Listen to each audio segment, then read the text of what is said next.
आज रविवार असल्यामुळे मम्मीने केलेले होते दही भल्ले. त्यासाठी मम्मीने रात्री उडदाची डाळ भिजवून ठेवलेली होती आणि सकाळी मम्मीने मिक्सरमध्ये उडदाची डाळ आणि मिरची टाकून मिक्सरमध्ये काढलेलं.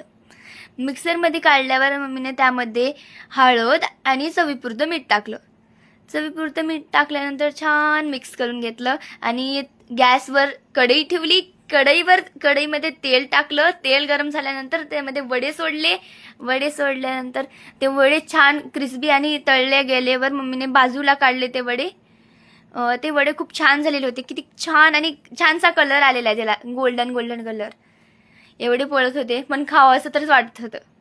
किती छान झाले होते, मध्ये मऊ मऊ छान झालेले होते. नंतर मी त्या प्लेटमध्ये ते वडे घेतले आणि त्याच्यावर खूप सारे दही टाकलं आणि त्यामध्ये ग्रीन चटणी आणि चिंचेची आंबट चटणी मी वरी टाकली.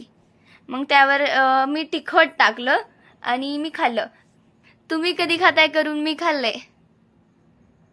खूप मस्त लागत होतं.